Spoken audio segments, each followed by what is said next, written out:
Thank you, Chair Grijalva. Secretary Bernhardt, I appreciated the chance to meet you in my office earlier this month. I'm pleased you joined the committee for a public hearing. During our meeting, we discussed a number of issues from offshore drilling to renewable energy on public lands to climate science. We discussed the myriad of actions this administration has taken that impact our land and water. I came into our meeting, as I think you know, troubled by some of your department's handling of important environmental issues, and our discussion, while it was productive, didn't fully alleviate those concerns. After our meeting, I sent you a letter outlining several remaining questions that I had from our conversation, again urging you to remove California from future offshore drilling plans. I requested a response to my inquiry by this past Monday, but unfortunately you have not yet responded. Mr. Chairman, without objection, I'd like to enter this letter, the letter that I sent Mr. Bernhardt, into the record and request a written response from the Secretary. With that, I'll turn to my questions. Mr. Secretary, in our meeting, you seem to indicate that you don't believe Congress has directed you to address the impacts of climate change, but federal courts have held on numerous occasions that the Department must take consideration of future impacts into account, especially those related to climate change under the National Environmental Policy Act and the Endangered Species Act, among many others. This means that courts interpreting and relying on existing law say that you must consider climate change, and decisions made on the basis of the very real threat of climate change are valid. I'd also argue that a plain reading of the existing laws enacted by Congress squarely require you to manage for climate change in the natural resource planning process. Mr. Secretary, I'd appreciate a yes or no answer to the following questions. First, does the Federal Land Policy and Management Act require you to take, and I quote, into account the long-term needs of future generations, end quote, and I quote, take any action necessary to prevent unnecessary or undue degradation of those lands?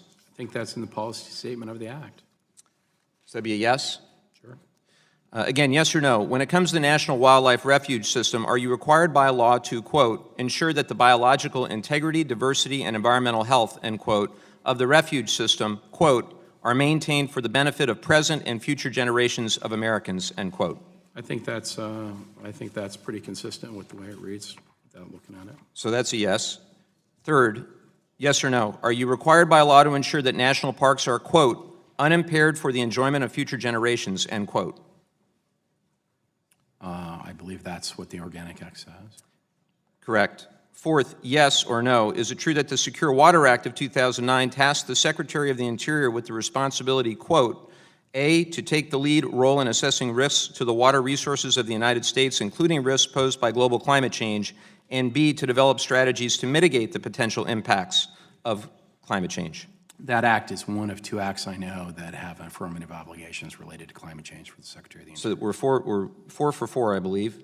And finally, given these statements in law, yes or no, is there any doubt that you have a legal obligation to take into account the needs of future generations and manage the public lands to prevent unnecessary or undue degradation now and in the future? We certainly have a need to take them into account. We are taking them into account. Yet when we met, you claimed that Congress hasn't given you enough direction to address climate change. That's not exact. What I specifically said is you haven't given me any direction to stop any particular activity. And if you want to stop it, you need to give us that direction. The reality is we are complying with NEPA. Our compliance Mr. Bernhardt, Secretary, what type of direction would you want Congress to give you to make it any clearer? Whatever you think you can do to stop it, if that's what you want to do, go for it. But that should happen in this body. That's not something the Department of the Interior does with a magic wand. Well, Secretary, I've just given you a number of examples where you do have to take climate change into account to do your work. And we're talking about real people in communities here that are impacted in my district and districts all across the country. And we know, when you talk about a range, we know the range is from very bad to extremely bad. We're talking about long-term economic consequences, environmental consequences, and you're at the forefront of that. And we talk a lot about draining the swamp. It's the epitome of the swamp to have a handful of polluters dictate the environmental policies of this administration. You might wonder why there are people in swamp creature outfits behind you. The public has real concerns about your work, sir. Well, and you've done very little to address those, and we're going to continue to hold you to account, Secretary. And with that, I'd be happy to yield back my time.